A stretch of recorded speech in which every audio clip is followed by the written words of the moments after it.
Good morning, everyone. Jeremy Majors here, Majors Academy Training, and we are live on Facebook and YouTube. Hopefully, there is no echo this time, so that we can make sure you guys are getting the best quality you can. Again, we are live on Facebook and YouTube, and we are answering questions this morning because that's what we do. I'm also going to give live updates on the dogs that are here, and I just got a new dog. I got a dog going home today, so we can talk about some of that stuff, uh, and can get started. But again, if anybody who's watching at any time, if you're not watching live, what we do is you guys ask questions. You can interrupt me during my spiel, my talk, my review. Basically, you can ask a question at any time, and I will answer them as they come in. All right. And just know that no question is a bad question, and it will be helping others who are struggling with the same thing. Because most likely, the stuff you are struggling with, someone else is struggling with as well. Okay? Right. So, let's see. Let's talk about the dog that I have now. I just got yesterday, 2 days ago. White German Shepherd. And, he is about a year old. Thank God. First of all, she got him in when he was young. Please, guys, get your dogs into training young. Do it now. Don't wait. It's an investment, but it's a net positive investment. I promise you. Training lasts for a long time. It's always there. It's not about. It's not even about remembering. Sit down, stay on your bed. It's not about remembering that.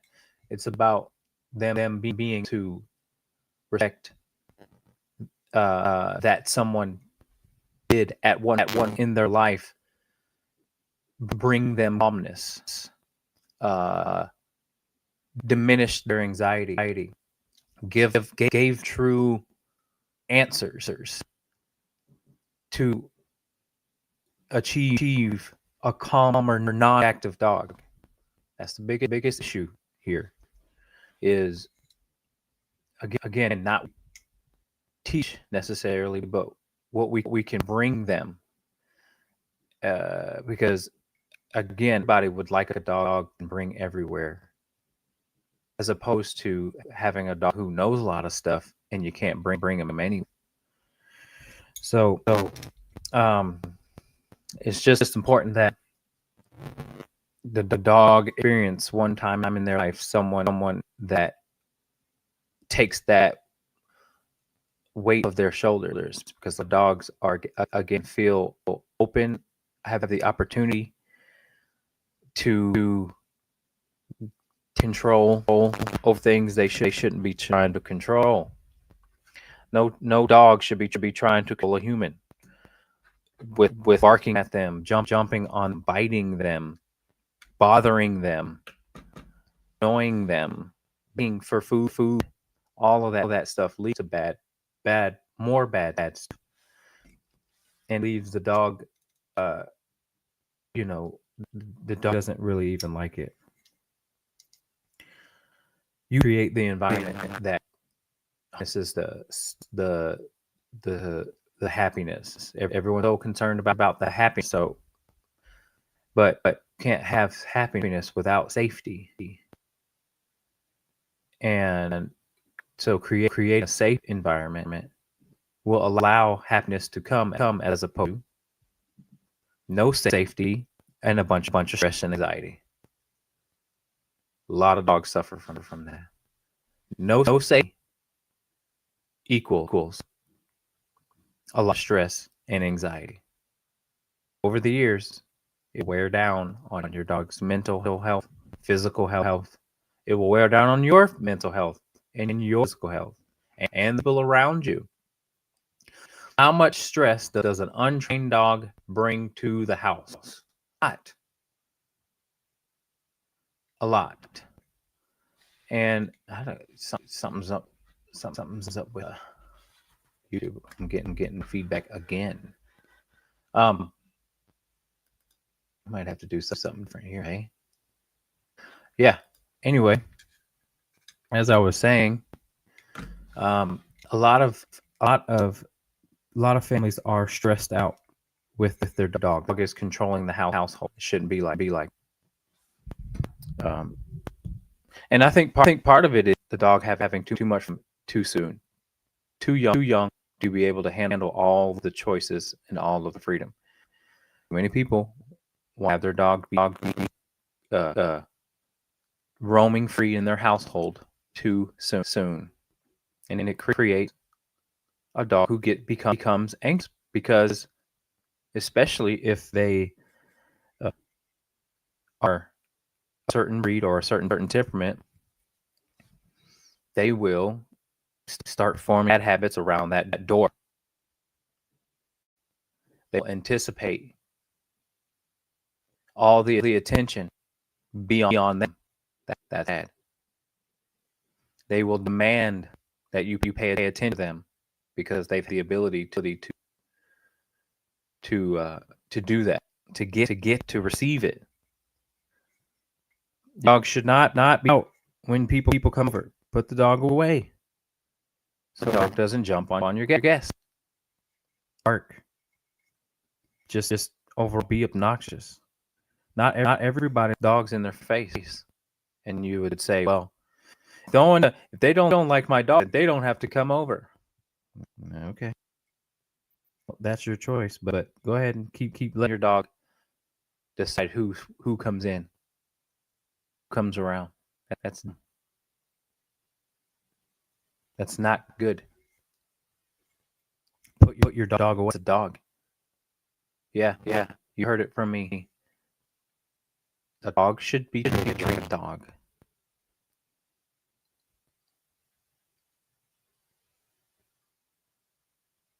Dog should be treated like a dog. Dogs have different needs than humans. They're humans.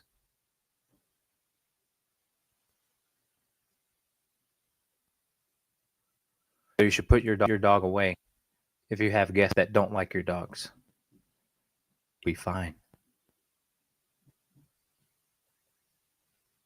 Your dog will be fine. Actually, it's good for your dog to not have access to being the center of attention all the time.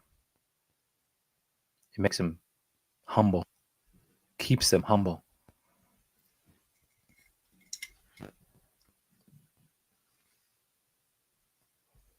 That's it. If you guys are watching, please feel free to ask any question that you like. All questions are good questions. And know that your questions are going to help others.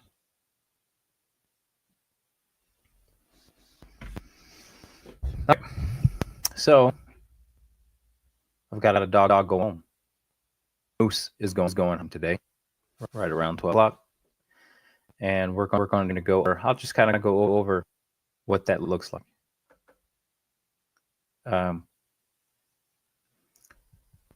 So when a dog goes after being here for 3 weeks, I send a sort of like a comprehensive transcript of what all they learned and what to do moving forward. What boundaries we discuss when they come and pick dog up.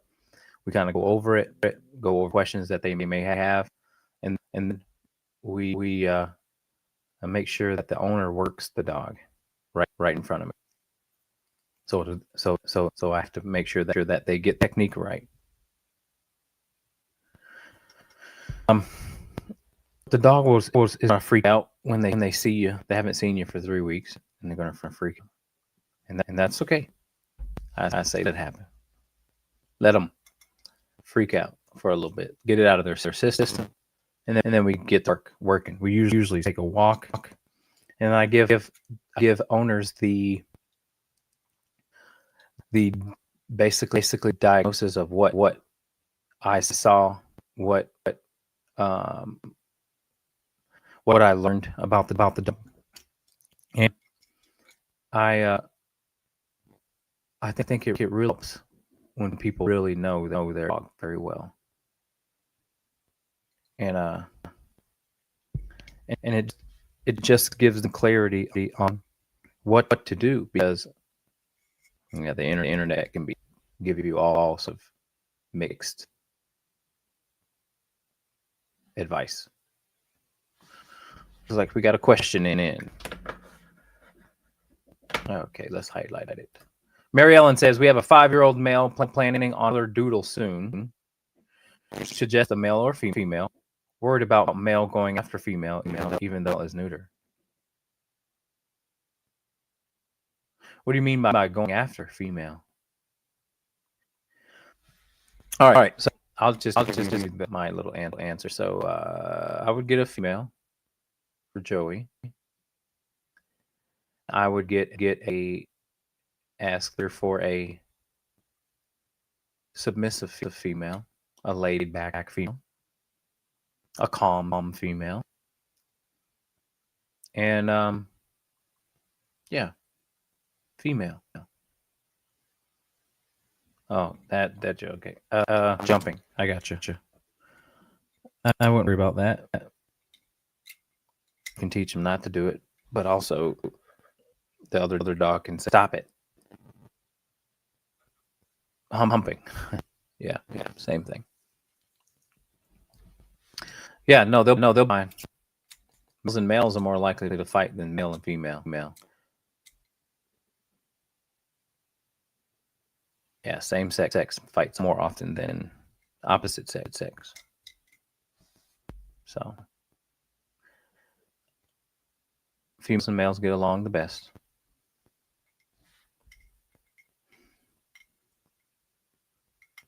If there's 2 males and a female, you're gonna have some problems, maybe.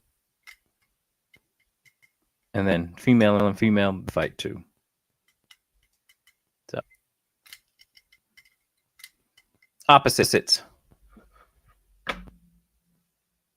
Yeah. Okay, so you're well. So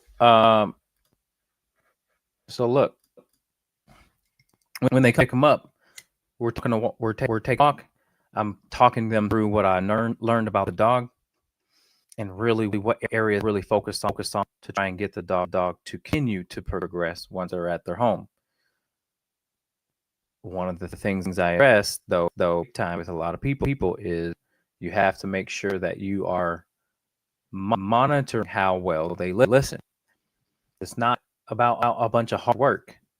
It's just about making sure that you're maintaining certain boundaries that are going to keep the dog safe, your guests safe, and keep him or continue to get him to a better place, so that he can release that obligatory anxiety and stress when they see people or things they don't like. They have to be able to rely on you. Maintain those boundaries is going to help that dog know that we're doing that because we're trying to make sure that you can continue to learn how the world works. It's also a very important point to bring up, though, that we have to be able to stand up for our dogs, and we can't expect our dogs to accept the world being obnoxious to them, which means you may have to say no to someone who comes to pet your dog, and that's kind of like privacy. But also you may have to say no to a person who is uneducated that brings their crazy dog around you too. Keep dog away from crazy dogs and obnoxious people, so that your dog's mental health can stay upward project. What's not to expect is when you get your dog back, that now you can allow the world, whatever it looks like bombard him. He still needs to know that he can be protected first. Remember, I thought safety first. If you feel safe with you, you're halfway there. And it only gets better from them there because they know they can trust you and rely on you. But if you put your dog in certain situations and they're not ready for it yet, then they will feel the need take control of the situation. That's what happens for the dogs that I train. They feel like they have to take control because no one did for them. So now when they come to me, I am the person that they can rely on. I am the person that will take time to get over their stubbornness. Help them see that your stubbornness is part of why you're here. But stubbornness can also like be there because you're so insecure. I don't want to do this. This scares me a lot. So I don't want to do this. That's stuff. I don't want to go into a yard full of dogs, or I don't be around people. I've been put in this situation before. I'm speaking how the dog thing. I've put in this situation before, and I've been intimidated. I've been scared. I've been unsure. There are lessons that have to be learned, and the earlier those hard lessons, the more balanced your dog will be the rest of their life. You want to be able to take your dog anywhere. It's the best type of dog relationship you have. If you can enjoy a dog and the world can enjoy your dog, it's best. You got to make sure that exercising your dogs too. No, one exercise, very important. Especially if daggum dogs are under 3 years old, 2 years old. You gotta get them exercise. That's a need. You're not fulfilling that need. Don't be surprised you're getting bad behavior. But it cuts away the bad stuff by a good 30 to 40, even 50%.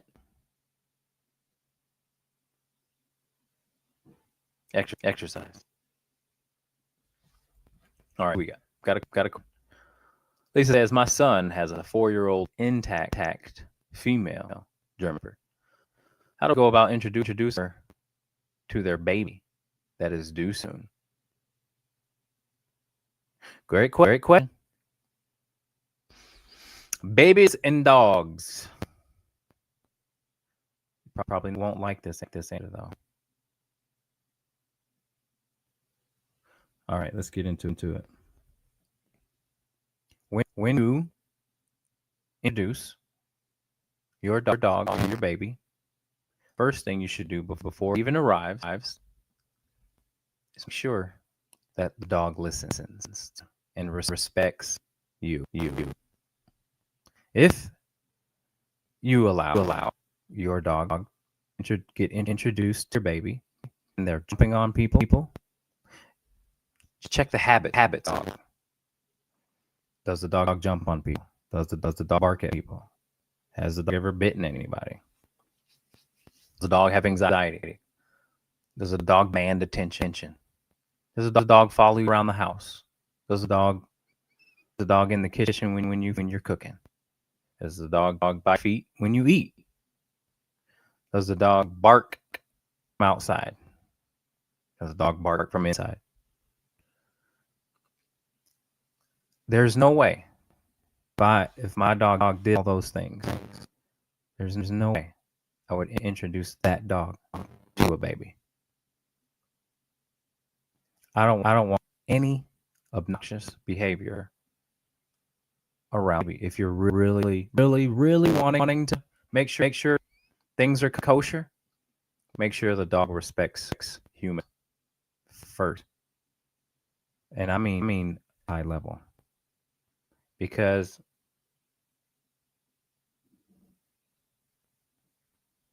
the last thing you want is for your dog to do something dumb to the baby. So I would tell them to make a checklist. Start right away. No. If they need help, they need some training, then they probably need to get that training in. But you just want to make sure, you want to make sure, and it might be fine because I don't know the dog. But I am, again, being very cautious because of what happened if we do what most dogs do, or most people do, which is, here's the baby, and they just allow the baby to do whatever to the dog, and they allow the dog to come up and do whatever they're going to do to the baby.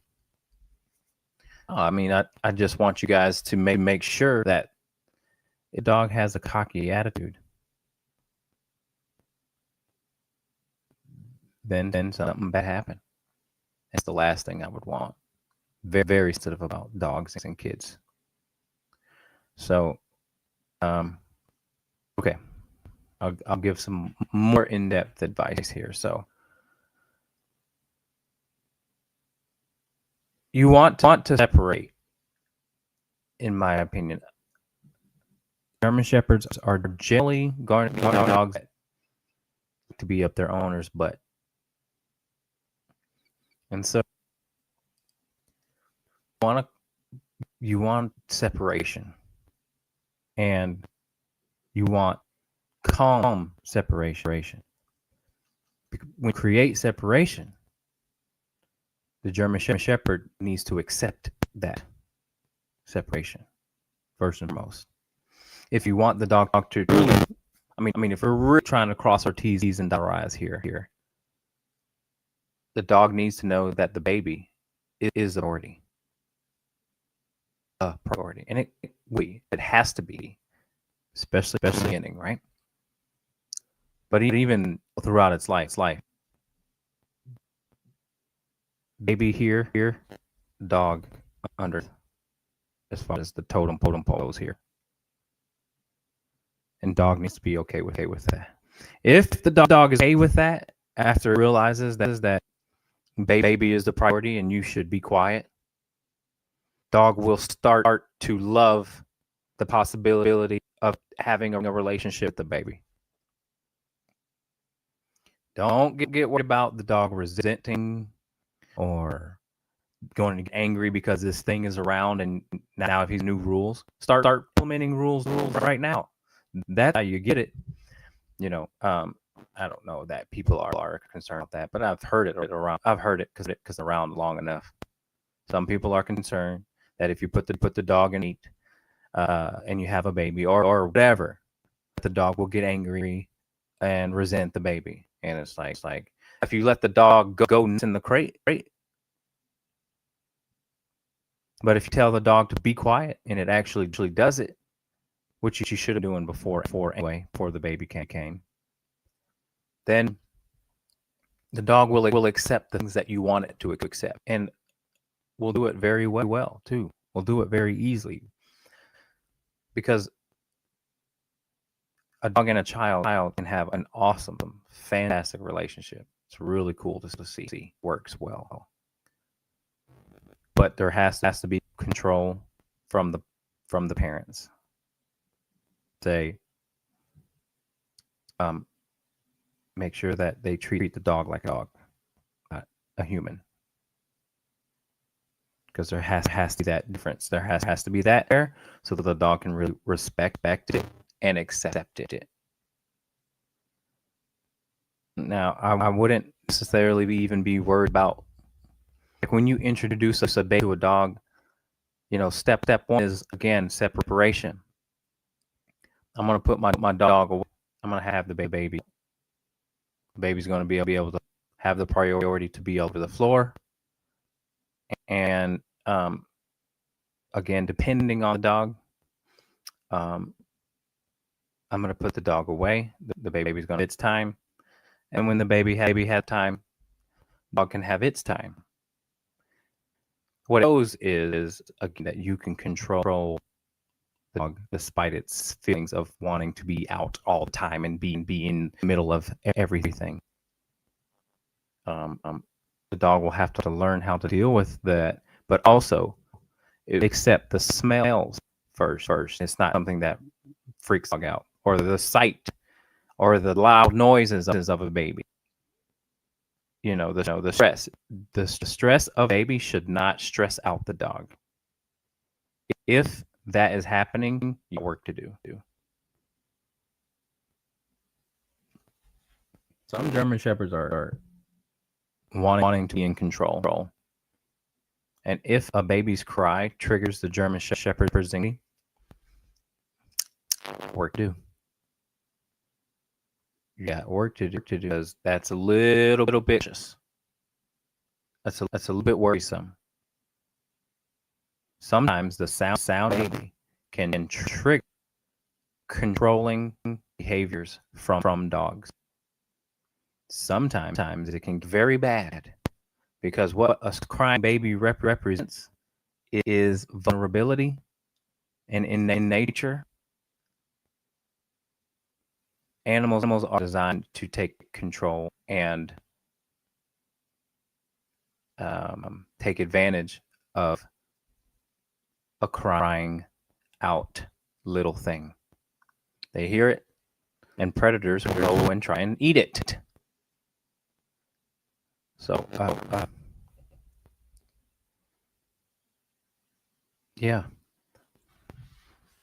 make sure that has the ability to get you to all the things, get you to the baby being there, and they have to accept it because it's not going anywhere, and the baby priority. Long answer, but I'm really sensitive about that. I appreciate your question. If you want to give me context or whatever, the dog, I can give you some more advice. But females are a little bit easier than males. So hopefully she's not a hyper female. Hopefully she's a laid back, and it's gonna be good. Because like I said, it doesn't get much better than a dog and a dog having a great relationship. That German Shepherd will die for that child. German Shepherd will protect that child. It is awesome to have. I mean, German Shepherds, in my opinion, are the breed out there. When they're good, when they're bad, they can be tough. But yeah, there's nothing like it. I mean, you've seen it. There's plenty of those out there where dogs get in between another dog trying to get after their child, or there's a video of a shepherd preventing a child from crossing the street. The dog herded the baby back into the yard. Incredible. Even my dogs, when my two kids are outside, dogs are out there with them. And if they decide to wander off, then they're going with them. It's freaking fantastic. I know my dogs, my children can have little adventures away from the house with my dogs, and I know that they're kind of in a better place safety wise. It's freaking fantastic. So when it works awesome. But there does have to be parameters set. There does have to be checks and balances. If we're going to make sure that the child is going to be good, and that's the priority. I appreciate your question, Lisa. Yeah. Okay, guys. You who are watching, feel free to ask any question you like. Answering. I love talking to dogs. I love talking behavior. I am. This is. I've been doing this for a long, and I'm getting better. I'm still getting better, which is awesome. And I'm trying to set it up. Someone's interested in having me conduct a seminar in Pennsylvania, and So that'll be fun. I like seminars. If you or your rescue or a rescue that you know or a training facility is interested in having me for a seminar, then let me know. Reach out, because the seminars are great spread education, especially for rescues.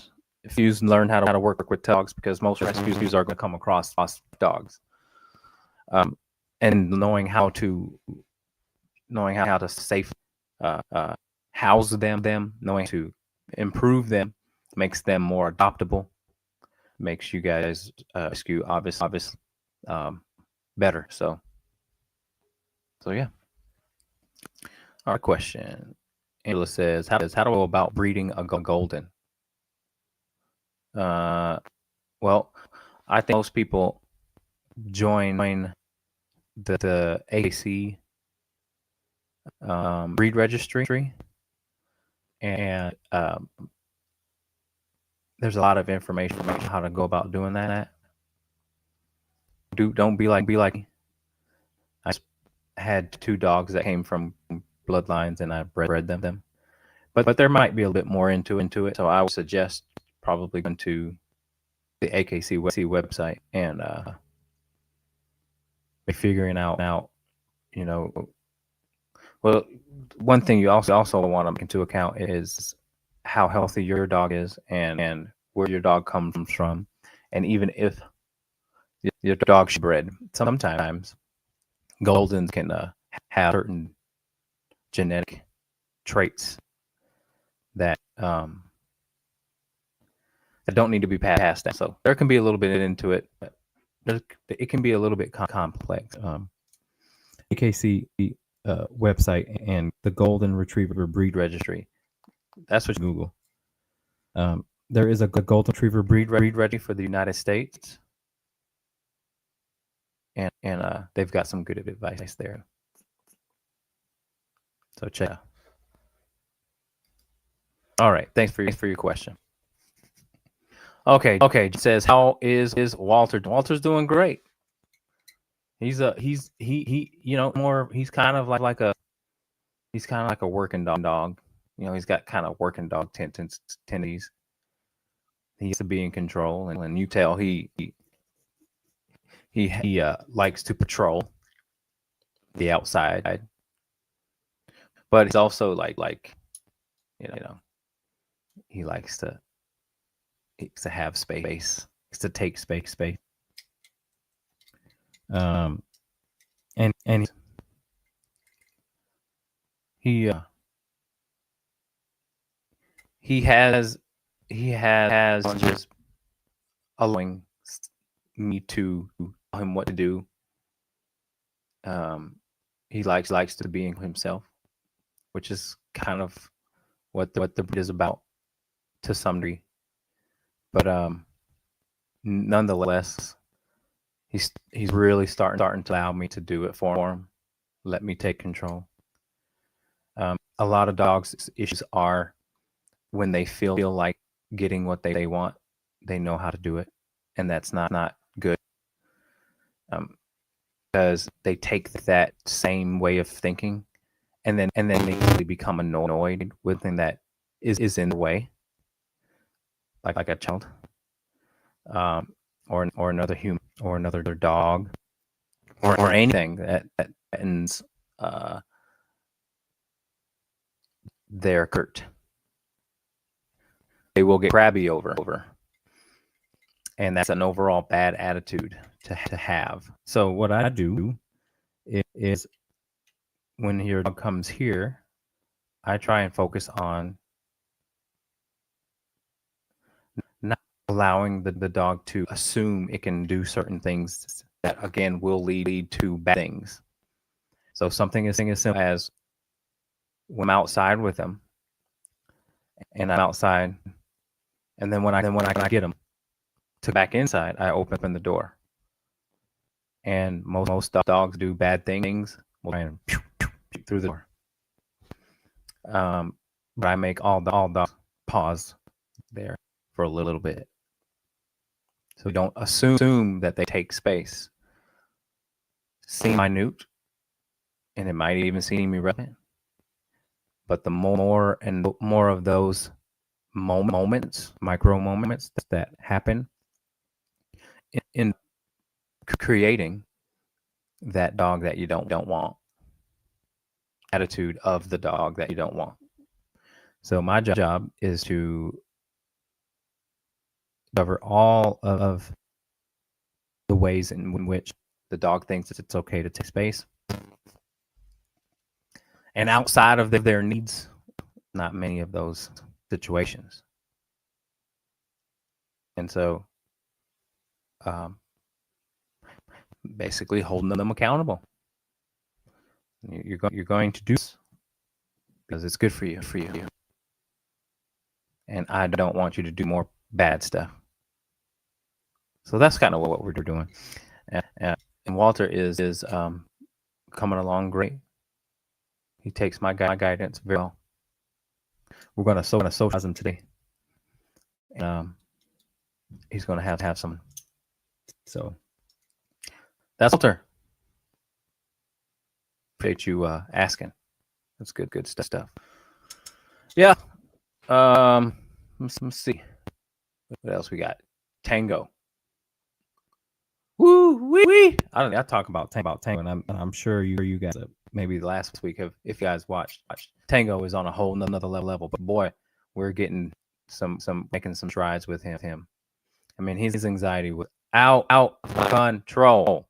Dog could not stay still. Would get worried if we didn't do anything. I mean, this is a dog that demanded that you do something for him at all. His outward energy expression. And, it's not a good way for a dog to be thinking. We have to create boundaries so that they can be calm. I mean, who wants a dog that constantly paces and whines and jumps? All of that because the dog is uneducated.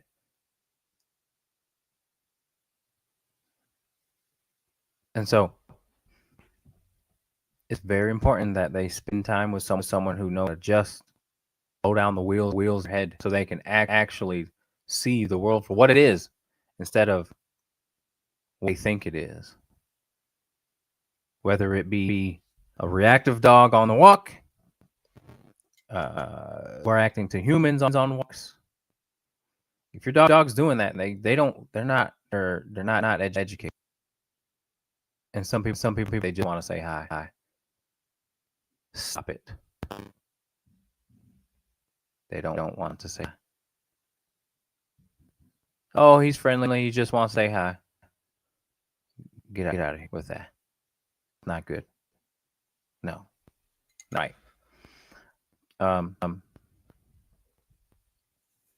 So yeah, Tango is slowing down, man. I mean, he's really starting to be able to just do nothing and not and be okay with it.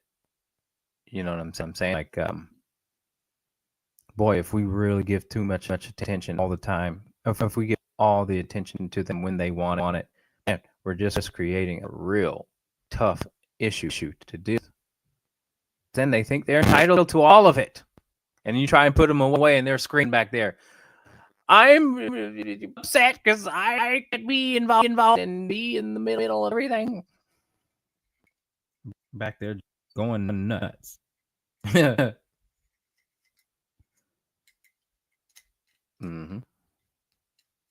So balance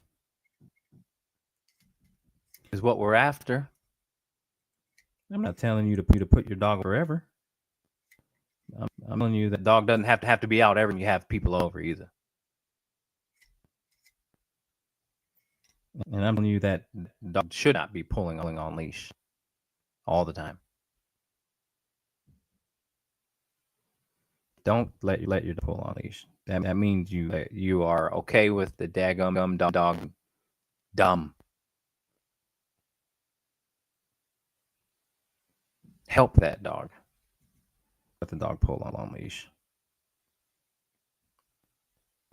Create a cool, calm-collected dog, man, that trusts you deeply. You can bring to that restaurant, say, lay down. And the dog, all right, cool. Falls asleep. You have drinks, couple drinks with your friends. You socialize. You pet on your dog. Beautiful thing. Okay, question. Crystal says, my new foster, small breed, is not potty trained. Keeping it in mind that I suck at discipline. Any hints on how to get her to get it? Well, yeah. You got to make sure that the dog is trained.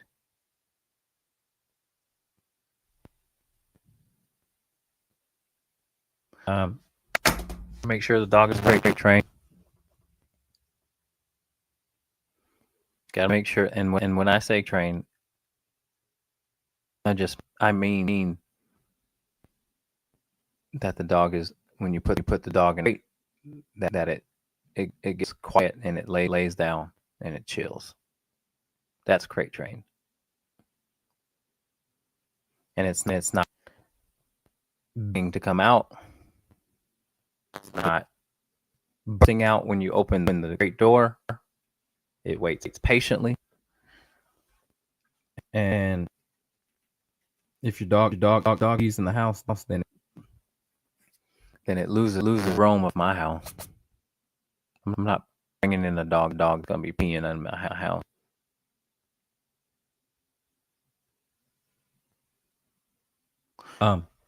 So my rule is, you pee in my house, you lose privilege of free roaming for a while until we get that understood, that you pee outside, pee and poop outside. He's not yet crate trained. Well, today's the day. I get started today. Today's a good day. If you don't know how to crate train, then you could ask, but dog should be crate trained. You shouldn't bring dogs into your house that you don't know, that aren't crate trained. That's crazy. Yeah, start. Yeah, crate training. Yeah. Number one, if you bring in a new dog into your house, the dog should be in a crate.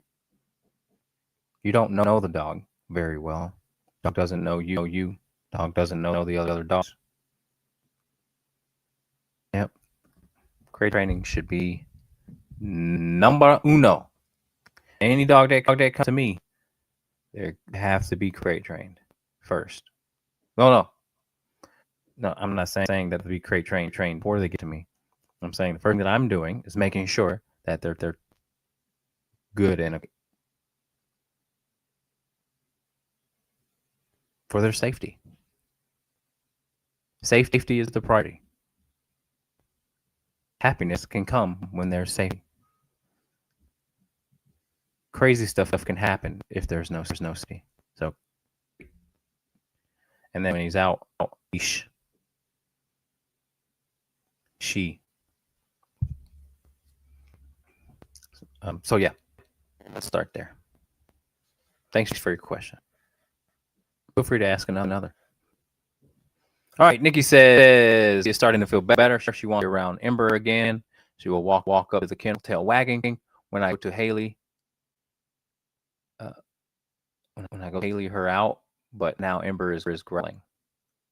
When you get to let her out, but now Ember, I want to bring them both to you for a couple of kennel days, and then Gracie for a board and train. She still needs it. What are your thoughts? Yep, board train sounds good to me. Mm-hmm. Especially if she's the instigator. These are two dogs that are fighting currently, keeping separate. And what people usually is, one of them usually is the one that starts it. Hey, that's the one you want to send to. But it's also important to make sure that the other dog is allowed to be obnoxious as well. But yeah, you send me the one who starts the fight, instigates the fights. I'm usually then able to get them to listen to their owners, and ultimately, what happened is that Grace needs to learn that a human can control, so that she doesn't have to take control, and a human that can advocate for her, so that she doesn't feel secure, but also, I mean, so she doesn't feel insecure, but she also can't be obnoxious. Those two things. And then your other dog sees that you can actually be controlled. The other dog starts to become vulnerable again, and maybe not so shut down. And both parties need to see that you can control both parties. That's how you get anything to work. Dog on dogs with kids, dogs with babies, dogs with people, dogs with cat. Anything the dog is fearful of and you want to harness a relationship with, the cats need to see that you can control the daggum crazy dog chasing them all the time. You see, cats will come out if things are uncontrolled. And I go over people's house, and I'm with a dog and a cat.